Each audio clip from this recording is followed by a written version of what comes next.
Volia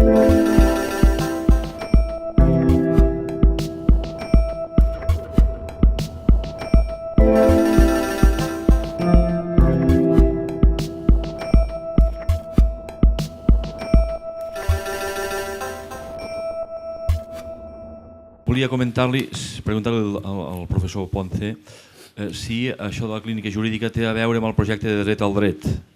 Estem en aquest context? Exacte. Perquè vam tenir fa uns anys també al fòrum, ens va venir l'Antonio Madrid, que és col·lega seu, explicant-nos aquesta història. I jo me n'alegro moltíssim que passats 3 anys la cosa continuï i penso que ens ha fet una molt bona informació. Únicament volia comentar això. Gràcies. És el mateix programa, efectivament. El professor Antonio Madrid és el coordinador. El programa global li diem dret al dret, però des d'aquest any s'ha estructurat d'una manera diversa i amb diverses clíniques jurídiques especialitzades. El nom de clínica jurídica sona... Realment és la idea dels metges.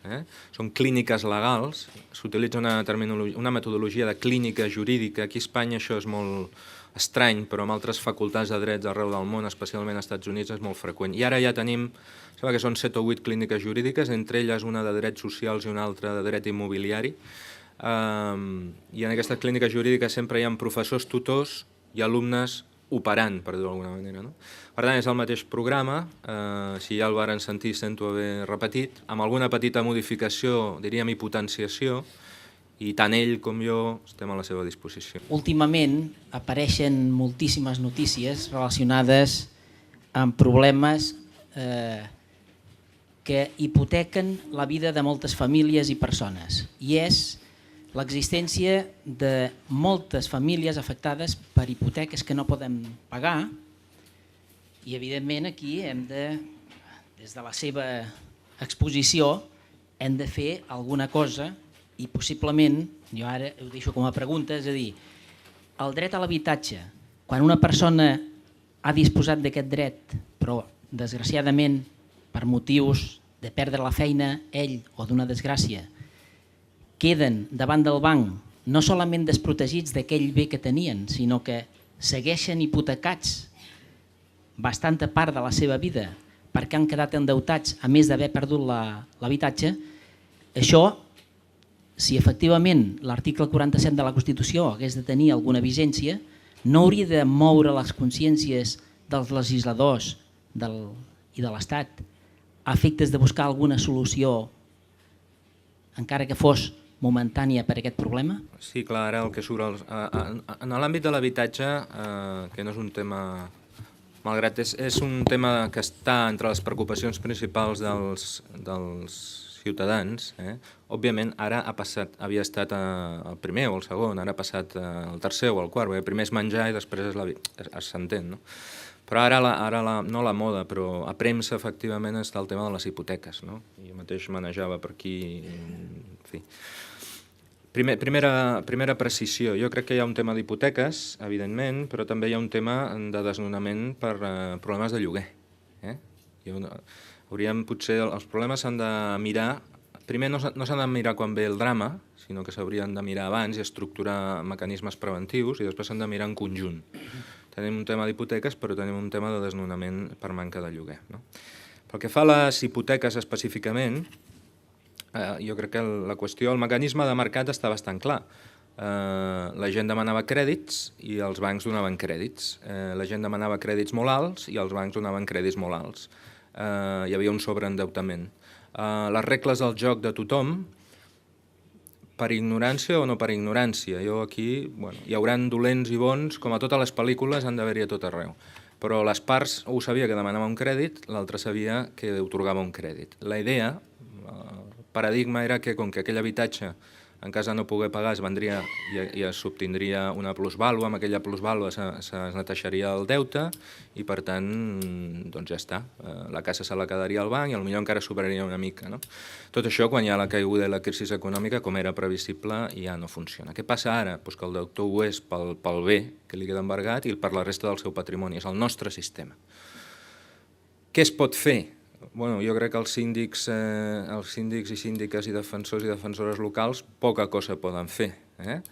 Es podien haver fet coses abans, es podia haver fet coses, i va haver-hi en el seu moment projectes o proposicions de llei en matèria, per exemple, d'endeutament, establir que el crèdit que es podia demanar només fos, ja que les persones, diríem, no eren prou responsables, ni les entitats bancàries no s'autoregulaven, haver establert per llei que un no podia demanar un crèdit superior a, no sé, el 20 o el 30% dels seus ingressos. Això no es va fer. Això es podrà fer en el futur, es podria fer en el futur, però em temo que ja no ens soluciona el que ja tenim. Llavors el que tenim serà això. Com afrontar això? Jo l'exposició que els he fet aquí és algunes perspectives. Com afrontar això? La manera d'afrontar això seria, naturalment, tenir, entenc jo, i és la idea que els he llançat, tenir unes infraestructures i una preparació pública per fer front, diríem, a emergències. Almenys durant un temps, fins que la cosa pugui millorar o es puguin trobar altres opcions. El problema és que si mirem en números absoluts, quines són, i el senyor Guillem Fernández ho coneix millor que jo, quines són les infraestructures de les que tenim per acollir, diríem, aquestes persones que han patit aquest problema. Aquí podríem discutir molt qui és el culpable del problema, no sé què. El cert és que ara tenim una sèrie de persones, una sèrie de desnonaments, etc.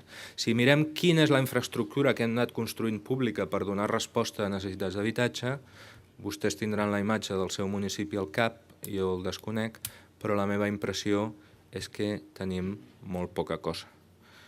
Llavors, què podem fer? Jo crec que podíem haver fet unes quantes coses a nivell personal, bancari i probablement de legislador, no es van fer. Ara què podem fer? Home, ara una modificació normativa dient que entregant el pis, perquè a premsa ho poden llegir vostès, que entregant el pis ja quedarà saldada la deuta. I això què? Amb efectes retroactius.